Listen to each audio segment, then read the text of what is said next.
샬롬. 예, 인도네시아에서 샬롬이라고 인사합니다. 샬롬. 네. 네, 오래간만에 뵙게 되어서 참 감사하게 생각하고 영광입니다. 또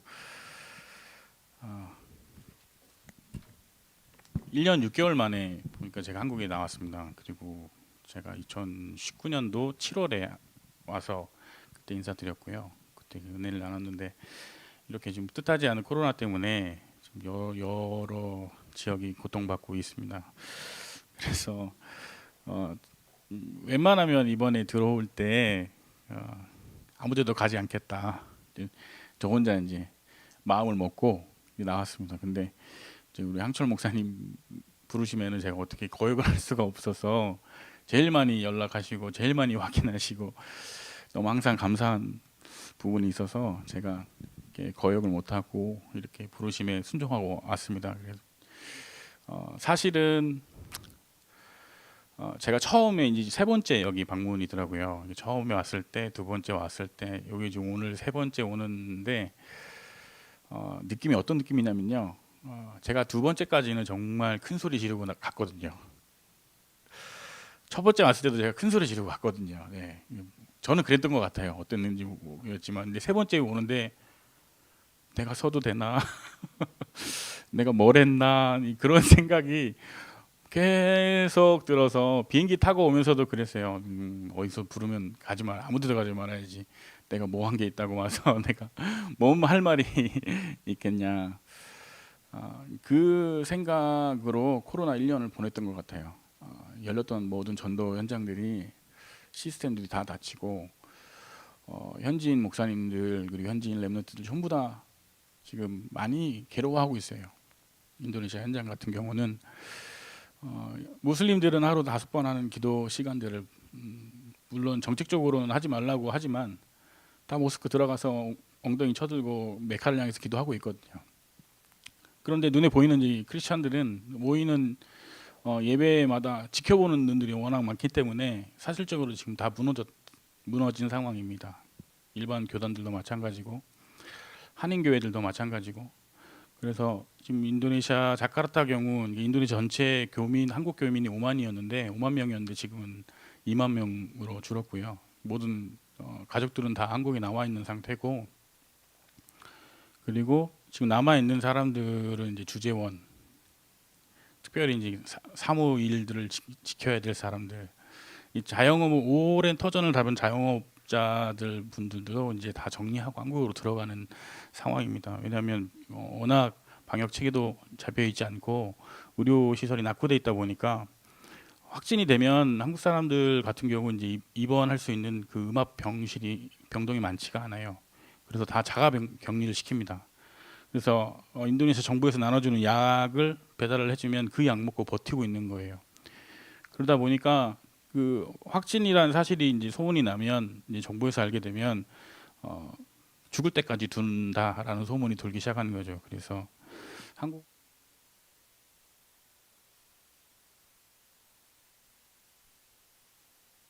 그리고 그 상황에서 이제 한국으로 들어오지 못하신 분들은 한 7분 정도가 이제 돌아가셨어요. 그래서 한국 교민들 사이에서도 굉장히 어수선한 분위기고요.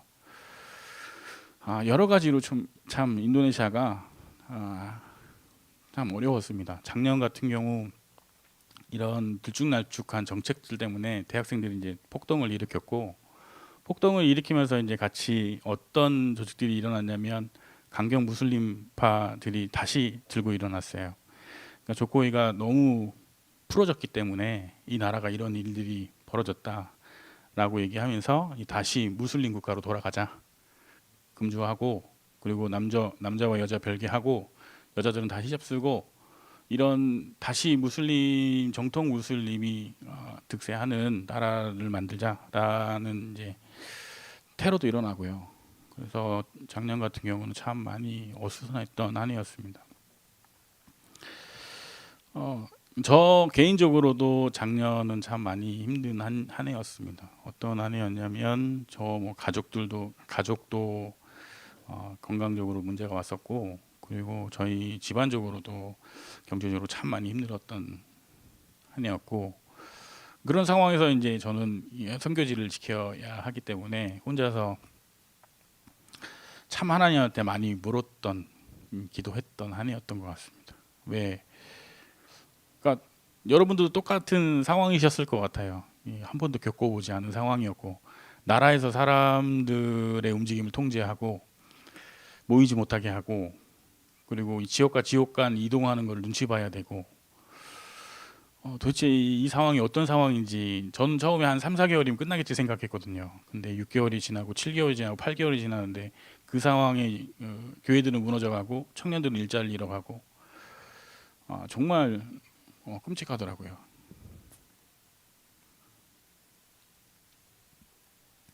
그 상황에 할 수 있는 게 아무것도 없다는 게 너무 안타깝더라고요. 제 자신이. 예, 저도 제 자신이 먹고 사는 거를 걱정해야 된다는 사실이 너무 초라해졌고 한 2018년에 처음 들어가고 18년, 19년 2년 동안 세워놨던 조직의 시스템이 제자들이 흩어지고 무너지고 하는 걸 보면서 아, 정말로 내 자신이 교만했구나라는 생각을 많이 했습니다. 내가 했다고 생각했고 내가 열심히 했으니까 이 정도 왔다고 생각했는데 모두가 하나님이 하신 거구나. 하나님이 하셨고 또 하나님이 흩으셨고 또 하나님이 세우실 건데 저는 그 사실을 인정하는데 너무 많이 시간이 걸렸던 것 같아요. 장난하되. 그래서 좀 많이 울고 또 많이 한숨도 쉬고 기도도 했던 한 해였습니다. 그래서 제가 솔직히 이 자리 쓰는 게 너무 좀 아까도 황 목사님께 말씀드렸지만 창피하기도 하고 제가 무슨 말을 여기서 할 수 있겠습니까? 이제 말씀드렸는데 무슨 그런 소리 하지 마라 말씀을 하시더라고요. 그래서 같이 한 말씀 한 구절 같이 보겠습니다. 제가 힘들고 어려울 때 계속 갈등이 올 때 읽었던 묵상했던 말씀인데요. 이사야서 55장입니다. 이사야서 55장 6절에서 13절까지 말씀입니다.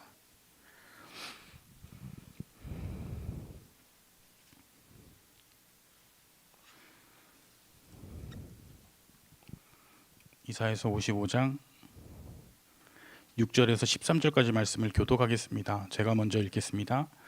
너희는 여호와를 만날 만할 때 찾으라. 가까이 계실 때에 그를 부르라.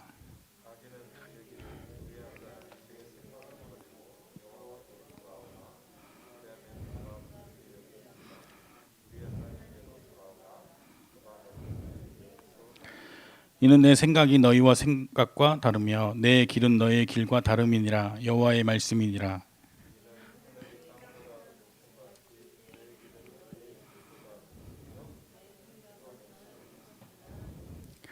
이는 비와 눈이 하늘로부터 내려서 그리로 되돌아가지 아니하고 땅을 적셔서 소출이 나게 하며 싹이 나게 하여 파종하는 자에게는 종자를 주며 먹는 자에게는 양식을 줌과 같이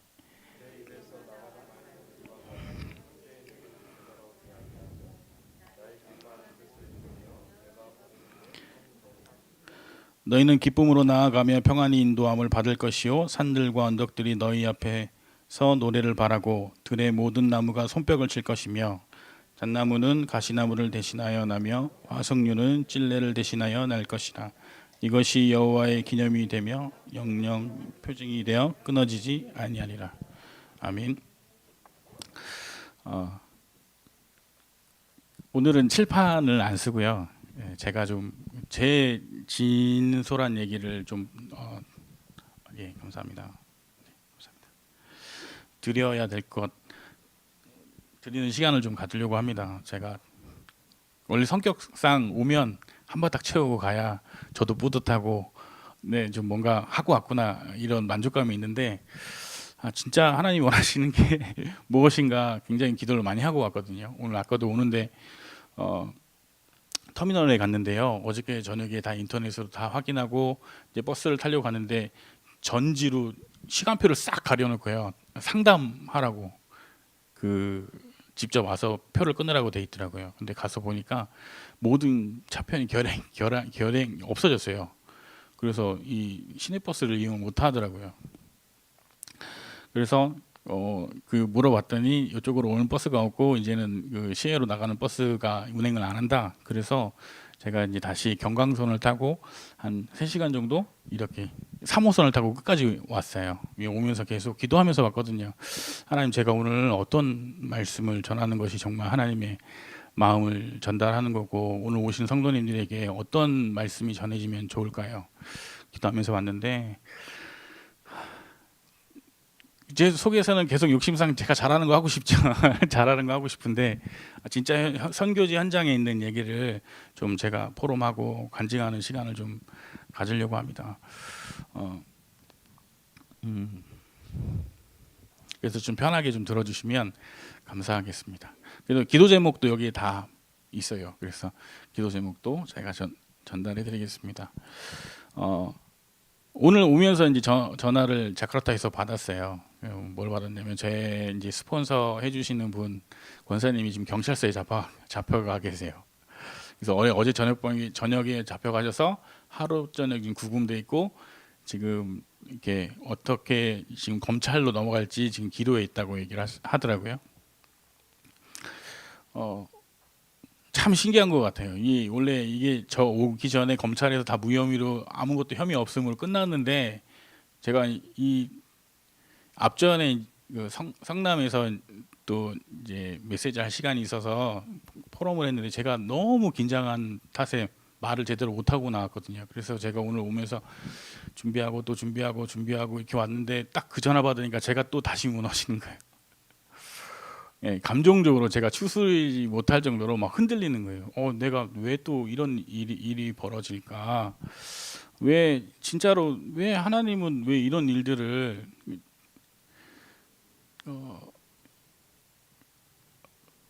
어떻게 딱 그 때를 맞춰가지고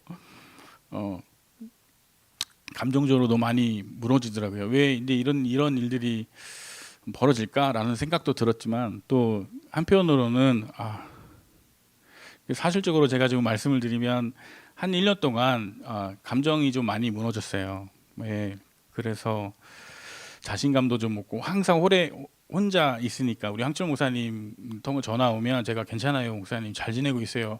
네, 말은 하지만 한국도 어렵고 한국 상황도 안 좋기 때문에 제가 제 상황을 얘기하면 걱정하실까봐 자세한 얘기는 말씀을 못 드렸어요. 근데 저는 이제 그 전화를 끊고 나면 감정적으로 너무 많이 무너지는 거죠. 이제 아무래도 계속 혼자 있게 되고 혼자 생각하게 되고 고립되는 생활을 한 1년 넘게 하다 보니까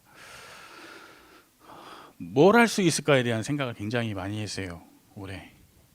그런데 일이 계속 터지는 거예요. 작년에 2020년도에 저희 와이프가 이제 건강에 문제가 와가지고 갑자기 이제 수술을 하게 되고, 저희 첫째도 갑자기 이렇게 다치는 바람에 또 수술을 하게 되고, 또 저희 부모님이 이제 식당을 하시다가 이제 경제적으로 코로나 때문에 이제 폐업하시게 되고, 그렇게 계속 문제가 터져서 끝내는 이제 저도 이제 나오게 되는 게 제 건강적으로 좀 문제가 신호가 와서 체크를 해야 되겠다. 내가 지금 안 나가면 안 되니까 급하게 결정하고 나오게 된 거거든요. 그래서 우리 황 목사님이 그 소식을 듣고 이제 급하게 여러분께서 도와주셔서 티켓비를 마련하고 이렇게 들어와서 건강 체크를 하고 이 자리에 오게 됐습니다. 그래서 완전한 상태는 아니에요, 사실.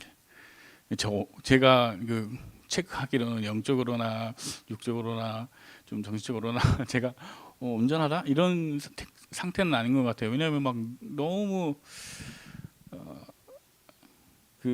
아까도 이제 목사님 댁에 가서 이제 같이 식사를 하는데 눈물이 막 나려고 하는 거예요. 이렇게 행복한데, 이렇게 화목한데, 우리 인도네시아 현장은 완전 진짜 다 쑥대밭이 됐거든요. 어떻게 하면 될까?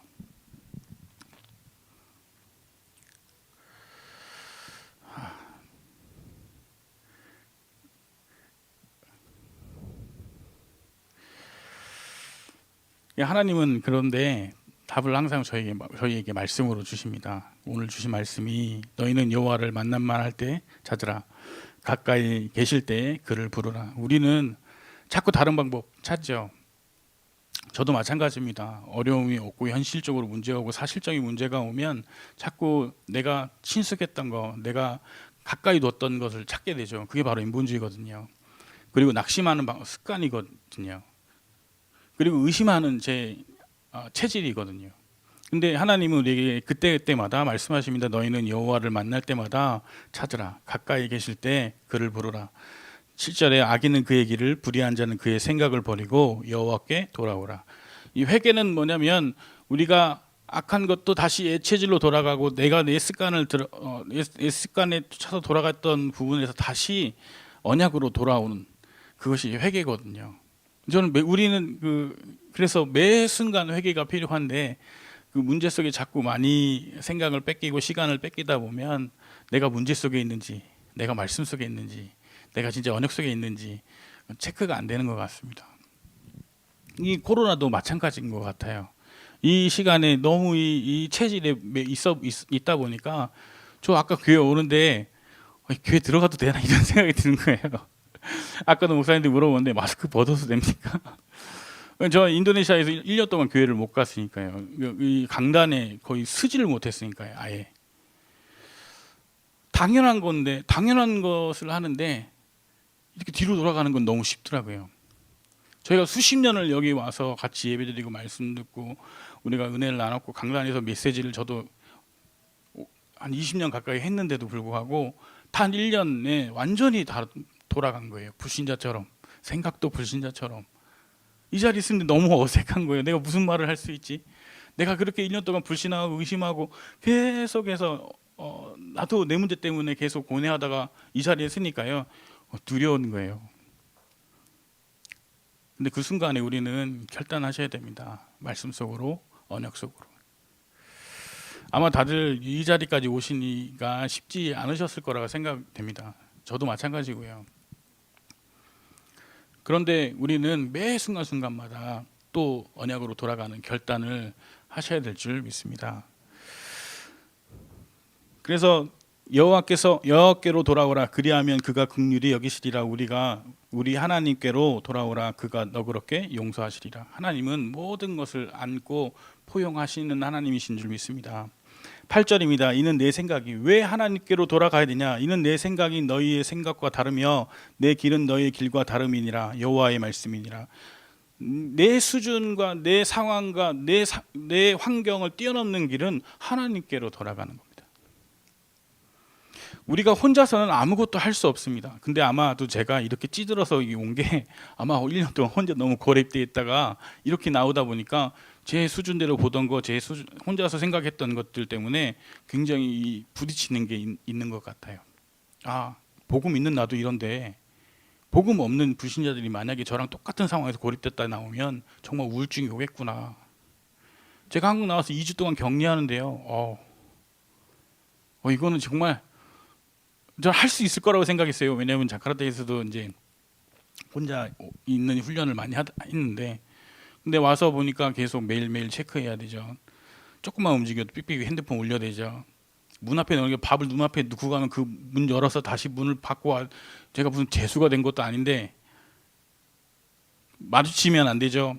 집에서는 오면 안 된대요. 아파트는 신고를 해야 된대요. 외국에서 누가 오면. 그래서 아파트 단지 사람들이 싫어한대요. 그래서 저는 집으로도 못 가고 저희 본가 시골로 갔거든요. 그런 상황이더라고요, 한국이. 그러니까 굉장히 뭐라고 어떤 굉장히 압박감이 오고 뭔가 일주일이 지나고 2주가 되니까 사람이요 무기력해지더라고요. 정말 이 상황이라는 게 정말 무서운 거구나. 지배받는다는 게 참 무서운 거구나. 그래서 그 목사님 그때 한번 전화하셨잖아요. 야 좋겠다. 가서 말씀도 많이 듣고 뭐 누릴 수 있어서 훈련 시간이니까 좋겠다. 근데 저는 하나도 못 누렸거든요. 도대체 이 시간이 언제 가나. 아니 눈앞에 가족이 있는데 보이지 못하고 눈앞에 사람이 있는데 만날 수 없고, 아니 문 열면 밥 먹을 때만 문 열고 나가서 이 밥만 갖고 나올 수 있고, 또 제가 버린 쓰레기는 따로 모아서 폐기하더라고요. 그러니까 사람이 싹 잡히더라고요.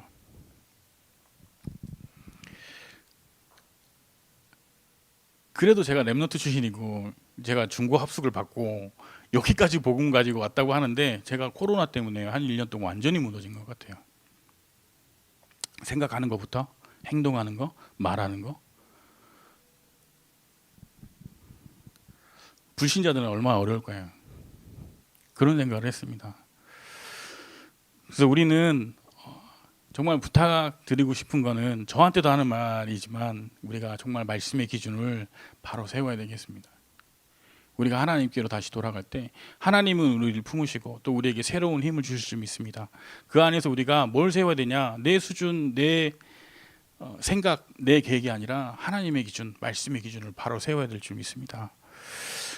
9절에 보면 이는 하늘이 땅보다 높음 같이 내 길은 너의 길보다 높으며 내 생각은 너의 생각보다 높음이니라. 10절입니다. 이는 비와 눈이 하늘로부터 내려서 그리로 되돌아가지 아니하고 땅을 적셔서 소출이 나게 하며 싹이 나게 하여 파종하는 자에게는 종자를 주며 먹는 자에게는 양식을 준 것 같이 내 입에 나가는 말도 이와 같이 헛되이 내게로 되돌아오지 아니하고 나의 기뻐하는 뜻을 이루며 내가 보낸 일에 형통함이니라. 세상에서 내리는 비도 땅을 적시고 그 땅 속에 있는 종자에게 영양분을 줘서 그 종자가 싹이 나게 하고 열매가 맺게 하는데 하물며 하나님이 하시는 말씀이 그냥 내게로 돌아오겠냐? 우리가 왜 말씀의 기준을 바로 세워야 되고 말씀을 사실로 믿어야 되냐? 하나님의 말씀은 헛되이 나갔다가 헛되이 되돌아오지 않기 때문에 그렇습니다. 우리가 이 기준을 바로 세우지 않으면 세상에 눈에 보이는 현실과 사실의 문제에 흔들릴 수밖에 없어요. 인도네시아가 지금 굉장히 어려움을 겪게 되는 이유가 작년에 그 무슬림 강경파 지도자가 사우디에 있다가 인도네시아로 다시 들어오게 되었습니다. 그런데 그 사람을 중심으로 그 사람이 입국하는 날 수만 명의 무슬림들이 다 공항으로 걸어갔어요. 환영한다고. 그래서 온 도시가 다 마비됐었거든요. 그래서 지금 어떤 일이 벌어지냐면 그 안에서 계속 테러가 폭탄 테러도 일어나고 그 사람들이 지금 총기를 난사하면서 다시 우리가 무슬림으로 돌아가자, 인도네시아가 결단해야 된다, 다시 돌아가야 된다, 이런 슬로건을 가지고 계속 뭐 하고 있냐면 겁주고 있어요. 온건한 이슬람들이잖아요. 무슬림들. 우리는 평화롭게 사이좋게 잘 지내자, 기독교도 잘 지내고 불교도 잘 지내고 힌두교도 잘 지내고 하자 했던 사람들이 계속 이제 그 사람들을 겁주는 거예요. IS가 하는 게 내나 똑같은 행동이에요. 너희들 이렇게 안 하면 다 죽일 거야. 그러니까 이슬람은 포교 방법이 뭐냐면 죽여요. 그리고 항복하면 살려요. 항복하지 않으면 죽여요. 계속 지금 인도네시아가 그런 일들이 벌어지고 있는 겁니다. 그 상황에서 우리가 눈에 보이는 문제가 보이잖아요. 그럼 크리스찬들도 결정을 할 때가 옵니다. 근데 지금 인도네시아에 있는 크리스찬 현지인 목사님들은 다 지금 어디가 있냐면 다 삶의 문제 때문에 다 지금 일하고 계세요. 가끔 저한테 연락 오면 좀 도와달라고 현실적인 도움을 부탁하시는 분들이 많아요. 근데 제가 제 자신도 힘들었기 때문에 지금은 전화를 못 받고 있어요. 받으면 제가 해드릴 수 있는 말이 없어요. 근데 그분들은 이미 저희가 목회자 훈련, 평신도 훈련, 뭐 청년 전도학교 해서 계속 훈련 시켰던 분들인데 끝내는 다 어디로 돌아가냐면 현실적인 문제에 돌아온 거예요. 이슬람의 핍박은 심해졌죠. 먹고 사는 문제는 힘들어지죠. 코로나 때문에 더 이상 이제 접촉도 안 되죠. 교류도 안 되죠. 한국에 있는 팀들은 들어올 수가 없죠. 그러니까 낙심하는 거예요, 그분들은. 근데 저도 그 모습을 보니까 낙심이 되는 거예요. 말씀을 사실로 믿는다고 하면서도 현실과 사실의 문제가 자꾸 커지고 내가 그 문제에 빠져 있으면 안 되더라고요. 그런데 하나님의 말씀은 사실입니다. 우리가 또 믿고 또 돌아가야 될 곳은 하나님의 말씀이고 하나님의 언약인 줄 믿습니다. 오늘 주신 말씀처럼 내 입에서 나가는 말도 이와 같이 헛되이 내게로 되돌아오지 아니하고 나의 기뻐하는 뜻을 이루며 내가 보낸 일에 형통함이니라. 12절에 너희는 기쁨으로 나아가며 이 말씀 안에 있을 때요 너 평안히 인도함을 받을 것이며 산들과 언덕들이 너희 앞에 노래를 바라고 들의 모든 나무가 손뼉을 칠 것이며. 우리에게 모든 것들이 말씀 가진, 복음 가진, 언약 가진 우리에게 집중한다, 이 말씀이겠죠. 13절입니다. 잣나무는 가시나무를 대신하여 나며. 가시나무는 열매가 없잖아요. 근데 잣나무, 열매 맺는 나무가 대신하여 날 것이며 화석류는 찔레를 대신하여 날 것이라.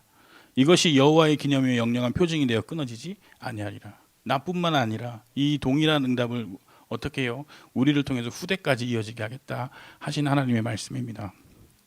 말씀은요 선포되어지고 또 반드시 성취되어질 줄 믿습니다.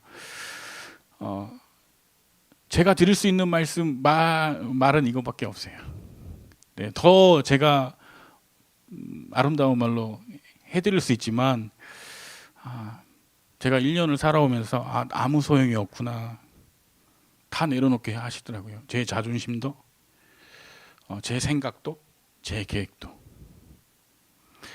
그래서 나오면서 제가 기도하면서 나왔습니다.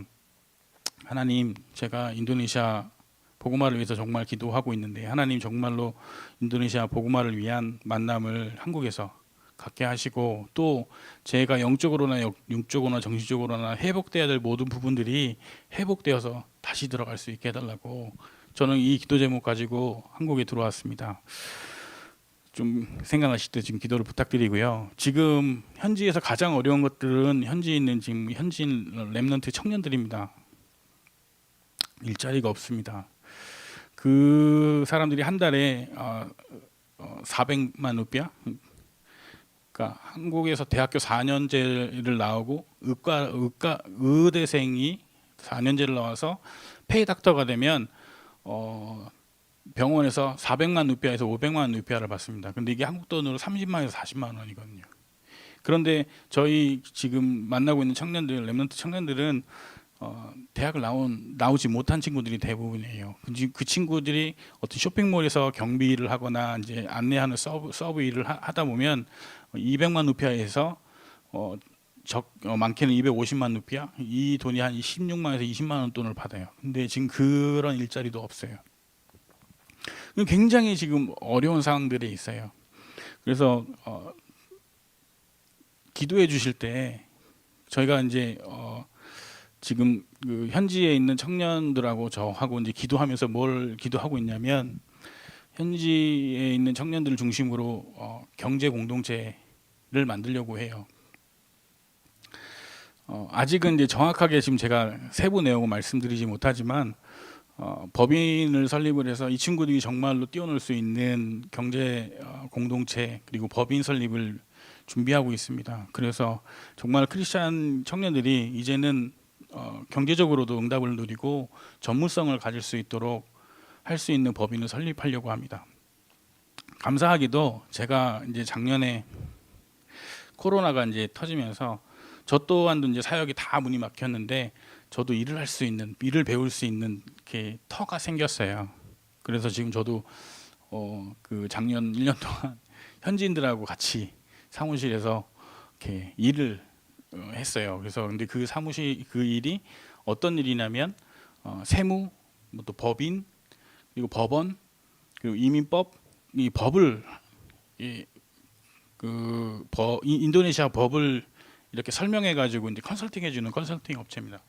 그래서 일을 하면서 처음에는 너무 어려웠어요. 왜냐하면 현지 용어로 공부를 해야 되고 다시 해야 되니까. 그리고 한 번도 제가 직장 생활을 해본 적이 없잖아요.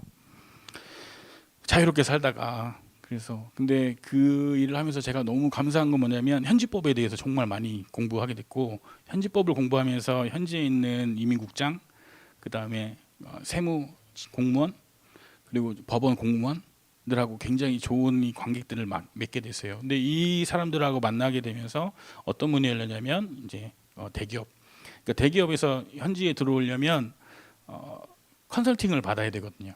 왜냐하면 대기업에서 한국에서 사업하신 분들이 여기 인도네시아 법을 모르면 일을 할 수가 없어요. 그리고 인도네시아 같은 경우는 법이 있지만 법보다 공무원들의 이거를 챙겨줘야 일이 빨리빨리 돼요.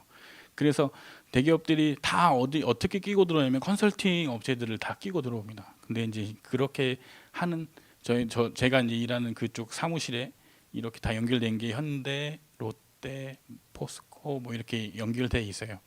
그래서 그 안에서 또 좋은 만남들을 갖게 되고, 그래서 이렇게 만나게 되고 제가 또 이런 저희가 하고 있는 일에 대해서 설명을 드렸어요. 나는 이 인도네시아를 너무 사랑하고 이 땅에 있는 젊은 일들과 청소년들이 정말 살기를 정말로 비전을 가지고 소명을 이 불신자들이니까요. 소명을 갖고 살아가기 위해서 살아갈 수 있도록 나는 도움을 주고 그 일들을 그 사역을 이제까지 해왔다. 근데 이제 코로나 때문에 너무 어렵고 해서 내가 지금 이 일을 도와주고는 있지만 나는 나중에 다시 정말 이 땅의 청소년과 청년들이 하는 일들을 위해서 헌신하고 싶다. 네, 얘기를 했더니 이분들이 너무 좋은 생각이라고 나중에 그 사역을 하게 되면 자기들도 이렇게 같이 함께 할 수 있는 거를 했었으면 좋겠다라고 의사를 비친 분들이 계셨어요.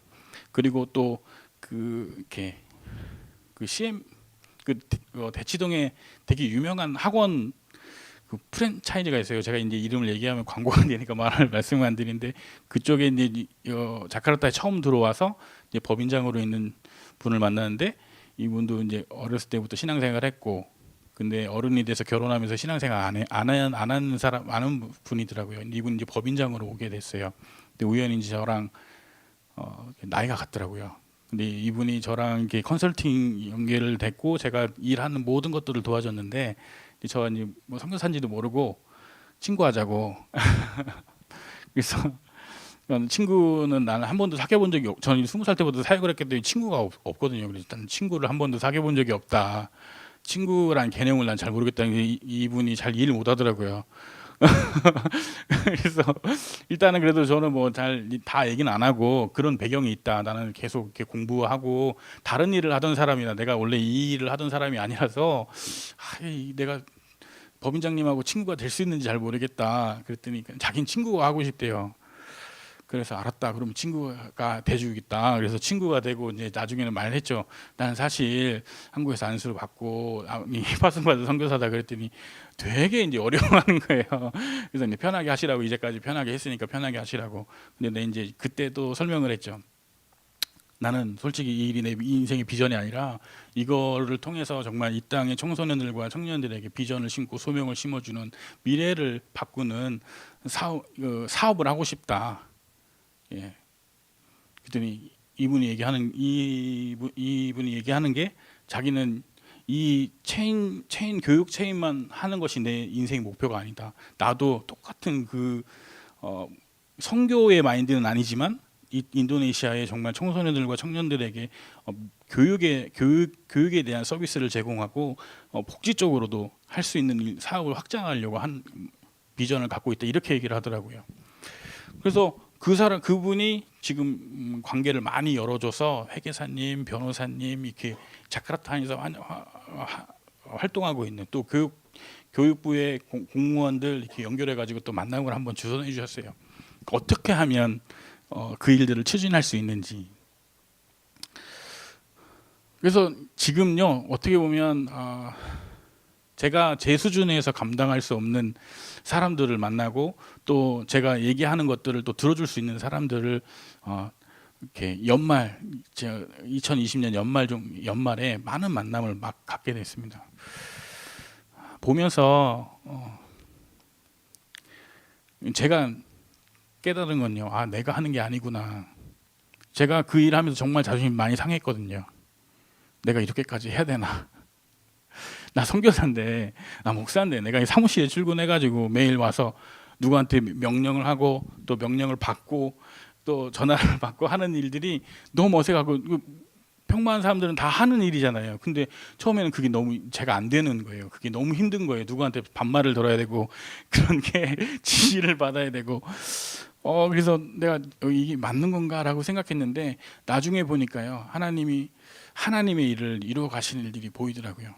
만나게 하시더라고요. 근데 제가 목사로 선교사로 위치에 있었으면 만날 수 없는 사람들을 하나님이 바닥으로 딱 내려앉히셨는데 바닥이 아니겠죠. 이게 포지션만 바꾸셨는데 그 포지션에서 만날 수 있는 사람들 중요한 포인트에 있는 사람들을 만나게 하셨어요. 그래서 올해 2021년에 왜 빨리 들어가려고 하냐면 그분들이 지금 기다리고 있어요. 빨리 이 일들을 하기 위해서 같이 만나길 원하고 같이 회의하기를 원하고 논의하기를 원해서 저도 저희 가족들이 너무 둘째가 막 한국에 왔더니 울더라고요. 전 남자애가 둘이거든요. 첫째가 중3이고 둘째가 6학년인데 이 둘째가 이게 딸 역할을 해요. 아빠가 오자마자 울더라고요. 1년 6개월 만에 봤으니까요. 너무 오래간만에 봐서 안아도 보고 냄새도 맡고 그러더라고요.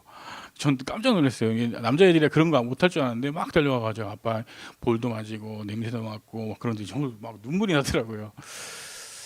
음, 그래서 이제 아이들한테 그 둘째가 그러더라고요. 아빠 언제 갈 거야? 그래서 아빠 2월 17일 날 갈 거야. 딱 2주만 이제 같이 있다가 가는 거거든요. 그래서 아이들한테도 설명했죠. 아빠는 인도네시아에서 어떠한 뭐 이익을 위해서 있는 게 아니라 정말 한 민족의 너희와 같은 아이들에게 너희보다 좀 나이 많은 청년들에게 어떤 미래에 대한 비전과 소명을 전달하는 사람이야.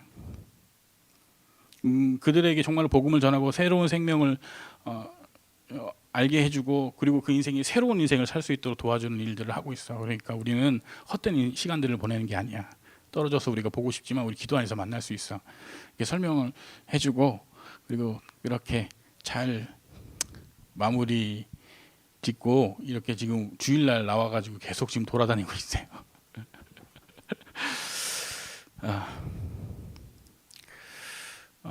우리가 삶을 살다 보면요, 실패한 거 아닌가? 내가 지금 무너진 거 아닌가라고 생각할 순간이 올 수도 있습니다. 하지만 오늘 말씀에서처럼 하나님의 말씀은 한 번 선포된 말씀이 헛되이 다시 되돌아가지 않습니다. 우리가 1년이란 시간 동안 아무것도 안 하고 지내온 시간일 수 있지만 하나님은 그 시간 속에서도 하나님의 일을 이루어 가신 줄 믿습니다. 우리가 지금 자유롭게 만나고 자유롭게 말할 수는 없지만 하나님은 그 순간에서도 하나님의 언약 세계복음화의 일들을 이루어 가시고 계신 줄 믿습니다. 그래서 이 자리가 참 중요한 것 같아요. 제가 잘 되는 모습으로 와서 여러분에게 자신 있게 큰 소리 치고 저도 그러고 싶지만 저도 1년 동안 많이 두드려 맞고 와가지고 제가 이 자리에서 제가 드릴 말씀이 없습니다. 솔직히 하나님 말씀밖에.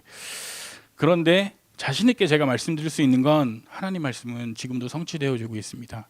인도네시아가 지금 다 무너진 것 같지만 그 안에서 지금도 렘넌트들이 자라고 있고요. 우리 청년들이 지금 모여서 기도하고 있습니다. 그래서 이제는 그들이 복음 들고 이 땅에 와서 훈련받고 또 다시 선교사로 파송되는 날이 곧 올 줄 믿습니다. 그래서 여러분들이 항상 기도해 주셔서 저는 너무나도 감사합니다. 그 매 순간순간마다 기도의 배경이 되어 주시지 않으면 저는 그것을 살 수 없거든요. 무슬림들은 하루에 5번씩 기도를 해요. 새벽 4시부터 저녁 7시까지 모여서 계속 기도하는 게 다른 기도가 아니에요. 그냥 알라는 위대하다, 알라는 위대하다, 알라는 위대하다예요. 뜻도 모르는 아랍어로 계속 기도하고 있는 거예요. 제가 인도네시아에 있는 청년들하고도 이렇게 모임을 하나 만들어서 만나고 있는데 그 친구들한테 물어봤어요. 기도 왜 해? 아빠가 하니까, 엄마가 하니까, 할머니가 하니까 계속 해왔으니까 당연한 거예요. 그 종교가 아니거든요. 이 사람 애들한테는 무슬림들한테는 종교가 아니라 삶입니다. 삶. 근데 이 친구들이 뭐에 이제 관심을 갖기 시작했냐면 한류에 관심을 갖기 시작했어요. 그래서 K-드라마, 한류 드라마를 보면서 이 친구들이 이제는 몰래 숨어서 삼겹살도 먹고 소주도 먹고 그러더라고요. 제가 그래서 너희들 원하면 삼겹살 내가 원 없이 살 수 있다. 먹을 수 있다. 너희들이 알지 못하지만 너희들은 꼬란을 보겠지만 알라란 단어는 똑같습니다. 저희가 말하는 하나님도 알라고요. 그 친구들이 말하는 알라도 하나님의 뜻이에요. 우리가 보는 성경에서 알라는 하나님은 모든 거 먹으라고 그랬고 정복하라고 그랬다. 근데 먹지 말라고 했다는 것 자체가 너희는 뭔가가 완전하지 않다. 그렇게 생각 안 하냐? 그랬더니 한참 생각하더라고요. 왜냐면 인정하게 되면 자기가 지금 그렇게 되면 걔네들 죽거든요. 뭐 죽이진 않겠지만 쟤네들 큰 죄를 짓는 거예요. 알라한테 신성모독을 하게 되면. 그러니까 인정할 수도 없고 가만히 있더라고요. 그래서 우리 삼겹살 먹으러 가자. 그래서 삼겹살을 앞에 놓고 내가 얘기했어요. 이게 하람이에요. 하람. 죄를 지으면 하람이라고 하거든요. 근데 앞에 놓고 그랬어요. 먹으면 어떻게 돼? 왜 안 먹는 거야, 니네들? 그랬더니 이걸 먹게 되면 자기 이름이 생명책에서 4시간 동안 지어진대요. 4시간이요. 그래서 제가 그랬어요. 야, 니네 여기 먹고 조용히 얌전하게 안전하게 집에 가서 잠자면 4시간 지나니까 또 먹어도 되겠네. 그 머리를 생각을 못 했었나 봐요. 4시간 동안 생명책이 지워지고 그 안에서 혹시라도 자기가 죽으면 그땐 지옥 간다고 하더라고요. 그러니까 이게 저희는 잘 이해가 안 되죠, 이 내용들이. 근데 그 친구들은 그게 굉장히 큰 뭔가 흠인가 봐요. 근데 지금은 제가 잡고 다니면서 자주 먹이고 있습니다. 예, 닭도 먹이고 섞어서 돼지고기도 먹이고 바로 아무렇지도 않냐. 영양학적으로 보자면 돼지고기가 안전식품이야. 몸 건강에 얼마나 좋은데 라고 설명하면서 말도 안 되는 소리죠. 근데 말도 안 되는 소리인데 굉장히 뭔가 있는 것처럼 설명해서 그 친구들한테 계속 무너뜨리고 있어요. 계속 하나씩 무너뜨리고 있어요. 지금은 히잡도 벗고 만나요. 집에 갈 때만 쓰면 된다고 그러더라고요. 이제 벗지 마. 왜 우리는 다 크리스찬 애들은 안 벗고 있는데 너 이렇게 하면 너무 티나니까 모임이 불편하니까 그냥 벗고 와도 괜찮다고. 우리 아무 가서 얘기하지 않겠다. 그럼 벗고 와요. 그렇게도 하더라고요. 되더라고요. 안 되는 건 아니더라고요. 근데 한 가지 문제는 개종할 때 크게 걸리더라고요.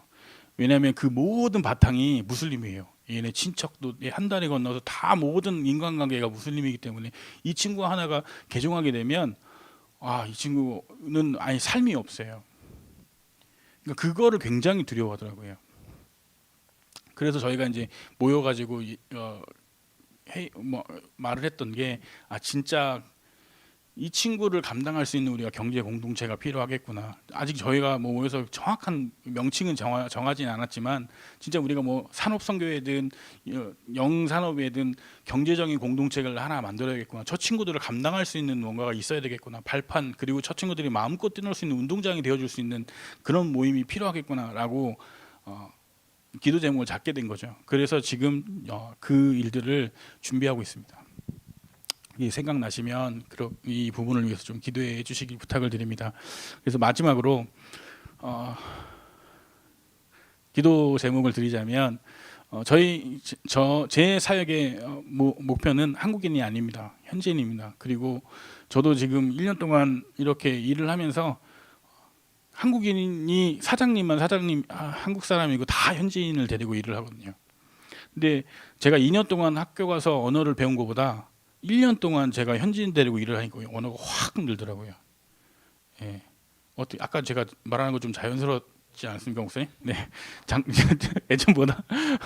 그래서 제가 이렇게 데리고 현지 청년들을 데리고 직원들을 데리고 이렇게 일을 하면서 엄청 더 많이 성장한 걸 봤어요.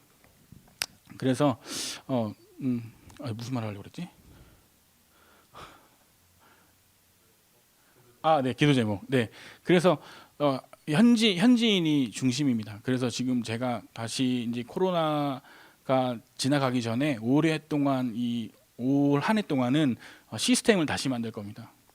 예전에는 저희가 다 현지인 목사님들 크리스찬 중심으로 이 전도학교를 깔고 다락방 현장을 깔았는데 오랫동안은 한계를 두지 않고 모두가 뛰놀 수 있는 시스템을 다시 만들 겁니다. 그래서 어떻게 가냐면 다락방 다시 제가 예전에는 좀 겁이 있었어요.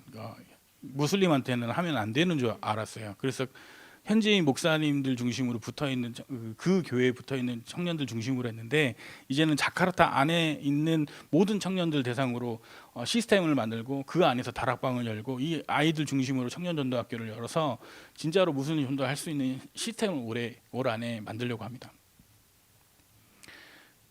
그리고 그 보고르라는 지역이 있습니다. 자카르타에서 좀 1시간 40분 정도 떨어진 지역이 있는데 여기는 무슬림이 되게 센 지역이거든요. 여기는 원래 사역하시던 현지 목사님들이 계세요. 이 코로나가 끝나는 순간 이 자카르타에 이 청년 시스템이 만들어지면 한국에서 이제 들어오실 수 있도록 시스템을 만들 겁니다. 그래서 보고르의 전도학교, 또 발리의 청년 전도학교, 평신도 전도학교, 목회자 전도학교. 코로나 터지기 전에 청년 성경국에서 발리 그리고 보고르에 중고 그리고 청년 목회자 평신도 전도학교와 세미나를 했어요. 그 기점으로 원래는 지속적으로 이 시스템이 확장시키려고 했었는데 갑자기 코로나가 닥치는 바람에 모든 게 끊어졌거든요. 근데 오히려 감사한 거는 만약에 그렇게 계속되었다고 하면 제 생각에는 무슬림은 제가 못 봤을 것 같아요. 근데 작년 한 해 동안 제가 직장 생활하고 이 일을 배우고 같이 무슬림 청년들하고 같이 부딪히면서 이 친구들이 오히려 더 큰 문이구라는 것을 발견하게 됐습니다. 어떻게 보면 그게 모든 게 하나님의 계획이었겠죠. 그래서 이런 전도의 시스템이 갖춰질 수 있도록 기도를 부탁드립니다. 결론적으로 이제 말씀을 드리자면 진짜 바닥이었습니다. 저는요. 영적인 것도 육적인 것도 정신적인 것도. 제가 원래 이 벨트도 맨 끝에 깐 회사 같을 정도로, 우리 황 목사님 저 맨 처음 볼 때 선교사가 왜 이렇게 살쪄가지고 그러면 누가 너를 위해서 기도하겠냐. 조금 이게 홀쭉해가지고 조금 불쌍해 보여야 너를 위해서 기도하고 헌금도 하고 할 텐데, 잘 먹고 이렇게 살쪄가지고 오면 누가 너를 위해서 기도하겠냐. 그래서 저도 좀 그렇게 납득하는 생각이었는데 원래 작년까지는 맨 끝에 걸쳐가지고 이게 헐렁헐렁했는데 이게 점점 이게 한국 와서 또 한 칸 늘어나고 그러더라고요. 그래서 또 무슨 얘기 하려다 되겠을까. 아무튼 그래서 제가 좀 많이 바닥이었습니다. 제 육신도 그렇고 이 얘기하려고 했었나 봐요. 정신적으로도 그렇고 지금도 잘 이게 정리가 안 되는 거 보니까 아직도 잘 회복이 안 된 것 같습니다. 그래서 바닥이었지만 그 바닥인 상황에서도 하나님은 하나님의 일을 이루어 가셨습니다. 그래서 저와 같이 똑같은 상황에 있는 분들이 계시다면 낙심하지 마시고 말씀 속으로 다시 돌아오시면 됩니다. 하나님의 말씀은 반드시 선포되어졌고 선포되어진 말씀은 반드시 성취되어진 줄 믿습니다. 그 사실만 믿는다면 흔들리지 마시고 그 말씀 따라 쭉 나아가시길 그리스도 이름으로 축원합니다. 그래서 인도네시아 복음화를 위해서 함께 기도해 주신 거 너무 감사드리고, 앞으로도 우리 인도네시아 복음화를 위해서 쭉 같이 기도해 주시길 그리스도 이름으로 부탁드립니다. 기도하겠습니다. 살아계신 하나님, 참으로 감사를 드립니다. 하나님, 너무나도 부족한 종이 이 자리에 섰습니다. 하나님의 음성이 제대로 전달되었는지 하나님 성령으로 이해되게 하시고 또 영적인 은혜가 끼쳐질 수 있도록 하나님 역사하여 주옵소서. 우리 모인 성도님들 가정과 가문에 하나님 말씀이 성취되어지게 하시고 이 성취된 말씀의 증인으로 설 수 있도록 하나님 축복하여 주옵소서. 그래서 이 237 모든 나라를 살리는 우리 가정과 가문 또한 교회가 될 수 있도록 하나님 축복하여 주옵소서. 감사하며 예수 그리스도 이름으로 기도합니다. 아멘.